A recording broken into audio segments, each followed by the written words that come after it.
warahmatullahi wabarakatuh dan selamat pagi, bertemu kita sekali lagi dalam Universiti Kisah Hidup bersama Sri Dia. Jadi hari ini bersama saya Ifarina akan berkongsi tentang satu topik, iaitu memahami bahasa badan dalam kehidupan. Baiklah sahabat-sahabat, pagi-pagi ini kita belajar tentang sesuatu yang baru, tentang suatu ilmu bahasa badan yang tidak diajar secara formal, namun sangat berguna dan kita amalkan setiap hari tanpa kita sedari, kerana kita semua ada badan, dan bahasa badan ni sebenarnya boleh membaca jauh lebih penting berbanding dengan percakapan kita. Maksudnya di sini setiap hari tanpa kita sedar, tingkah laku kita, mimik muka kita, ya, apa yang kita tunjukkan, cara pandangan mata menggambarkan sesuatu. Jika kita lihat, ya, sahabat-sahabat, dan bahasa badan ini ketika bila biasa kita hadapi. Contohnya yang pertama, hari pertama kita melapor diri di tempat kerja atau di sekolah dulu, ingat lagi tak? Kita memikirkan apakah pandangan orang pada kita, bagaimana kita melihat orang lain, ya. Yang kedua, ketika sesi pembentangan, kita membuat pembentangan, sama ada tentang pembentangan kertas kerja, kita terfikir bagaimanakah cara kita berdiri, cara kita memandang orang yang seharusnya. Contoh lain seperti apabila kita ingin memulakan perhubungan, kita bertemu dengan kawan baru, ya.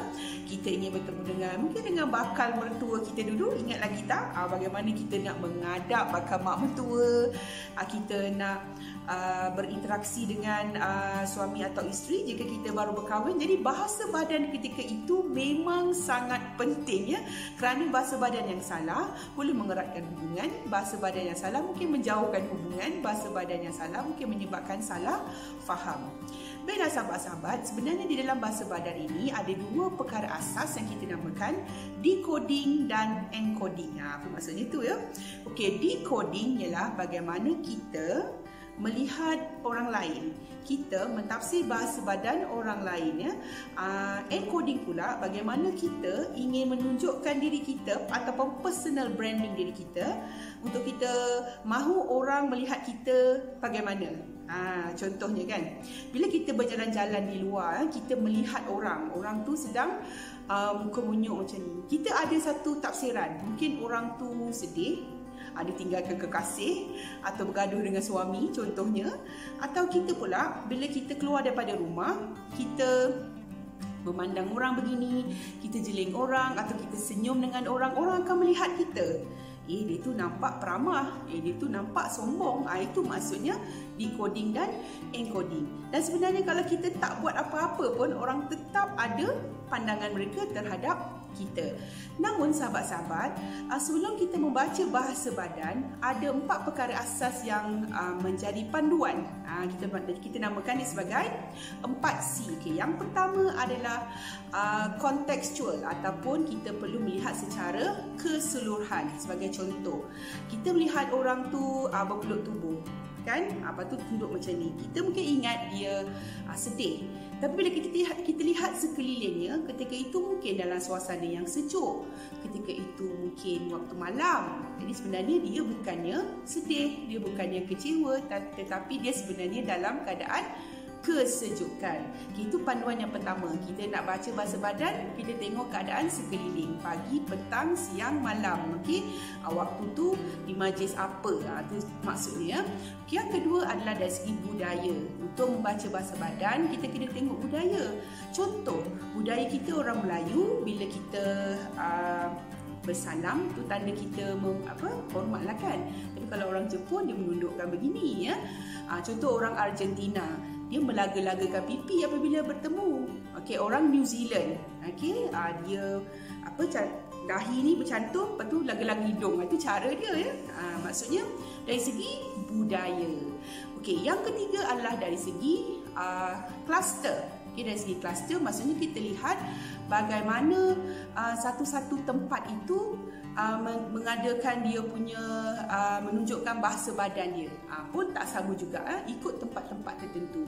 Yang terakhir adalah dari segi kongruen, sama ada bahasa badan orang itu kita boleh baca. Contohnya dia kata, masalah kita sekarang ni adalah masalah yang besar. Maksudnya kongruen lah. Dia cakap besar, tangan dia besar. Ni ada orang dia kata masalahnya memang besar, tapi tangan dia menunjukkan kecil. Itu maksudnya 4 ya. 4 panduan asas sebelum kita membaca bahasa badan. Okey, sebenarnya sahabat-sahabat, menurut satu teori yang dibincangkan oleh Profesor Albert Mehrabian, mengatakan bahawa bila kita berkomunikasi, bila kita bercakap ni kan, dia akan memberi impak kepada komunikasi 7% sahaja. Maksudnya bila kita cakap, contoh saya sayangkan awak. Contoh saya sayang awak. Dia menyatakan, tetapi intonasi akan memberi impak sebanyak 38%. Contoh, saya sayang awak. Kan intonasi kan? Yang tadi tu saya sayang awak. Kalau intonasi saya sayang awak. 38% dia punya impak. Tetapi bahasa badan memberi impak 55%. 55% maksudnya saya sayang awak.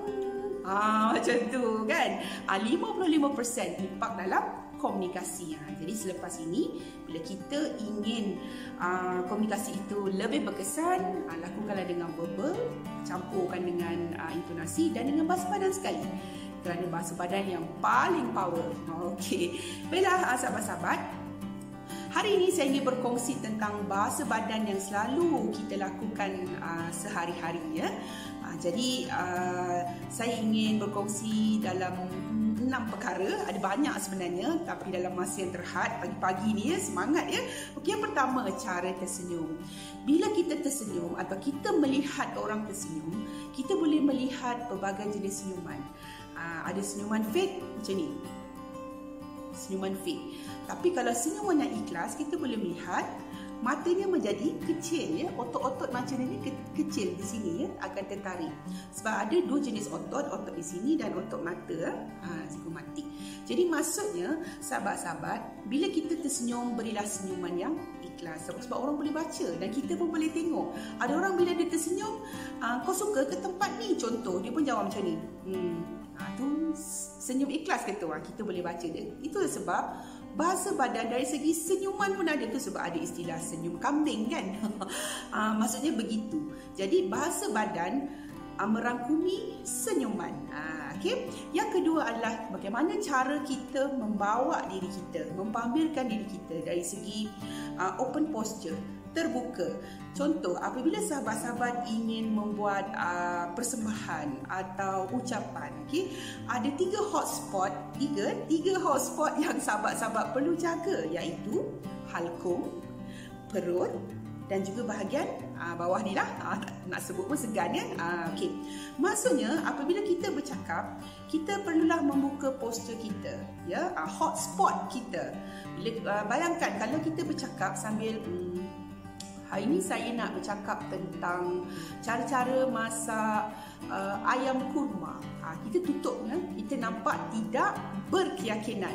Ataupun begini. Baiklah tuan-tuan, seterusnya kita akan membuat persembahan sambil tutup perut. Pun nampak tidak berkeyakinan. Orang akan lihat, betul ke ni? Boleh percaya ke ni? Kan? Ataupun sambil cakap tutup macam ni. Di bahagian bawah. Oleh itu sahabat-sahabat, bahasa badan kita akan di-encode orang lain. Akan decoding dan encode orang akan melihat kita. Oleh itu selepas ini sahabat-sahabat, jangan tutup 3 hotspot tersebut ya. Okey, seterusnya yang ketiga, apabila kita bercakap dengan orang, berkomunikasi, sekarang ni memanglah tidak kan, kerana dalam musim pandemik ini kita menjaga penjarakan sosial. Ini maksudnya kita bercakap dengan orang yang terdekat dengan kita, orang yang signifikan dengan kita, suami, isteri, anak-anak, okey, orang yang dalam satu rumah dengan kita. Bila kita bercakap, kita kena forwardly, badan gerak ke depan sikit, macam ni. Itu menunjukkan kita minat untuk mendengar.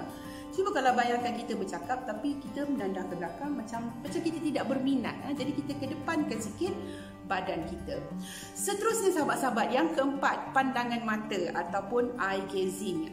Hari ini kita nak share tentang 3 eye gazing, pandangan mata. Yang pertama, bila kita memandang orang atau kita ingin memberi arahan, pandangan mata, kita pandang mata orang tu sini naik ke atas, itu dinamakan power gazing. Kalau kita bertemu dengan orang yang baru kita kenal, kita buat power gazing, pandang sini naik ke dahi, nampak benar, garang benar muka kita ya.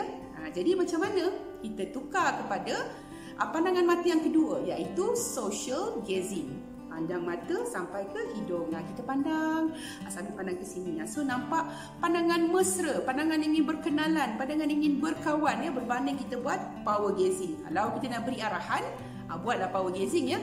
Tetapi yang ketiga ni bahaya sahabat-sahabat, iaitu intimate gazing. Pandang mata sampai ke bawah, masuk ke dada sampai ke bawah. Itu pandangan yang tak apa-apa senonoh lah ya, intimate gazing. So kalau kita menerima intimate gazing, kita sebenarnya mungkin telah diganggu secara seksual ya. Orang pandang bawah, kita pun rasa tak selesa, dan kita jangan buat dengan orang lah ya. Okay. Yang kelima, gaya tangan. Pernah tengok gaya tangan begini atau begini? Gaya tangan begini kita namakan palm up. Okay, ada apa-apa yang ingin dibicarakan? Ada apa-apa cadangan? Ada apa-apa pandangan? Boleh nyatakan suara anda, apa yang anda perkatakan? Maksudnya apabila kita menunjukkan tangan palm up dan kita melihat orang, ya ada siapa-siapa nak cakap, itu merupakan dia seorang yang terbuka, menerima. Okey, berbanding dengan orang yang palm down. Palm down ni sebenarnya dia sedang memberi arahan kepada kita dan mendominasi. Contohnya, okey, nanti lepas mesyuarat saya nak awak buat langkah seterusnya. Jadi tangan dia begini. Maksudnya dia sedang memberi arahan dan sedang mendominasi anda. Itu maksudnya ya. Itu palm up dan palm down. Okey, last sekali ya, gaya kepala. Gaya kepala ni ada banyak ya. So kalau nak menunjukkan kita memahami dan berminat, buatlah anggukan 2-3 kali secara perlahan. Kita namakan nodding ya, perlahan. Kadang-kadang dia berceritakan, aku ni sebenarnya macam ni, kita pandang, kita pun okey. Apalah, janganlah lain macam pula ya. Kalau laju-laju sangat je sahabat, dia macam steady macam tu. Ataupun kalau kita melihat dari segi kepala ya, kalau orang kalau bercakap kan dia banyak pandang ke atas, pandang macam ni, itu ada unsur-unsur sombong lah sikit ya. Jadi maksudnya kepala, pergerakan kepala pun macam ini pun macam nak, bila kita bercakap dia pandang kita rupa ini. Ngeri lah juga kan. Maksudnya adalah yang dia tak percaya, adalah yang dia tak puas hati. Walau bagaimanapun sahabat, jangan lupa pada 4 panduan asas bahasa badan yang saya sebutkan tadi. Sebenarnya bahasa badan ni sangat menarik ya sahabat-sahabat. Contohnya kita boleh mengesan penipuan. Kita tengok bila orang bercakap dengan kita, gosok-gosok mata, sikit-sikit pegang-pegang hidung, itu sebenarnya adalah tanda-tanda penipuan. Tapi jangan lupa berfokus pada 4 panduan asas bahasa badan. Baiklah sahabat-sahabat, rasanya sampai di sini saja perkongsian saya berkaitan dengan memahami bahasa badan dalam kehidupan. Sesuatu yang menarik kerana selama ini kita belajar tentang bahasa lisan ataupun verbal, tapi kali ini kita belajar tentang non-verbal ataupun bahasa badan. Jadi semoga bermanfaat. Semoga kita memulakan pagi dengan hari yang ceria, bersyukur dan berbahagia. Sekian daripada saya. Assalamualaikum warahmatullahi wabarakatuh.